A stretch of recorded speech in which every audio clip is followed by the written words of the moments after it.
World Junior Debates. Can you believe it? I can. Yep, we're back with another one, and this time the topic is who has had the best individual tournament in the history of the tournament. I'd say the gloves are off for this one, but quite literally the gloves are on. For now. We're gonna throw down? We'll see how heated things get over here, buddy. All right, let's start with the mental coin flip.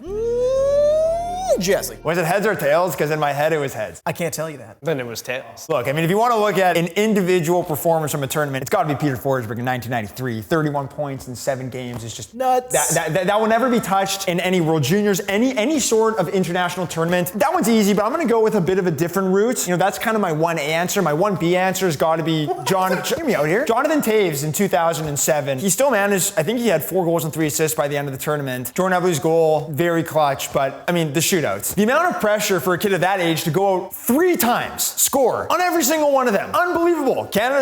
Their tuchuses were on the line. They were on the line, and he saved their tuchuses. Let the record state that you did not have a 1A and 1B answer, you just supplied 2 answers.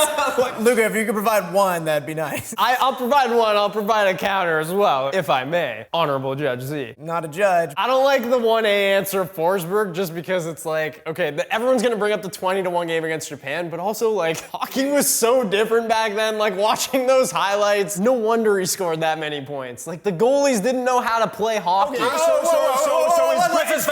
just fact check that real quick. The goalies knew how to play hockey. It looked hilarious. They didn't know how to go dead. They thought they had to save everything standing up. So then why don't we call Gretzky the good one instead of the great one? Because the goalies we played against weren't as good. Let's not break off into that debate, but I think there is something to be said to the point that, yeah, like 20-1, that does not happen anymore. And you're getting a lot of points out of a game where you win 20-1. Either way, I hate the 1A answer. The 1B answer, it makes sense. Toews was incredible. That performance was unbelievable. But I think there's a better performance. We're not talking about goalies enough. Japan had a great goalie. Fact check that. They did not. They lost 20-1. We're gonna talk goalies though. There's a couple legendary goaltending performances. Manny Legacy, everyone thought he was just gonna be awful. TSN did a documentary on it. Bob McKenzie was like, yeah, their goaltending's really unproven, and Legacy went 6-0 in that same year that Forsberg put up all those points. But I'm not going with him. I don't think you're allowed to go with him after making fun of goaltending from that era, by the way. You're definitely right. I'm going Justin Pogge. I know that's controversial, especially for Leafs fans, because he did not pan out. Justin who? Justin Pogge. You heard me, okay? Put some respect on his name for World Juniors. That's 2 G's. 2 G's. No L's though. 6-0,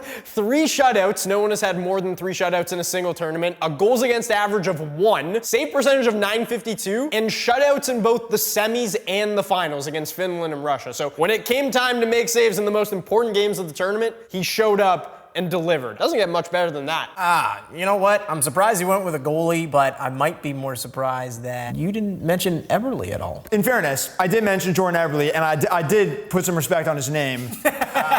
Let the record state he put respect on his name. But Jonathan Toews, to do that in a shootout, with that amount of pressure on you 3 times, that's crazy. You know, I can't even get past the blue line without tripping on it. It's very remarkable to me, and you know, Pogge, obviously a huge beauty, makes me kind of hungry because his name does make me think of pierogies. But I will say that I'm gonna say Pogos. Pogos too. Hey, Pogos too. Much closer. Much closer, right? I get the Toews thing, but like, I feel like every year, especially with Canadian goaltenders, the pressure on Canada's goaltenders is just like astronomically high, because every year it just seems like, okay, they're stacked up front, they're stacked on the blue line. What about in net? One bad game and these goaltenders, it really seems to get them. They're kids, like you said. So I think that makes Pogge's performance even more impressive. I don't know if we got to the bottom of who had the best individual performance, but maybe we don't have the answer. Maybe you do. Let us know.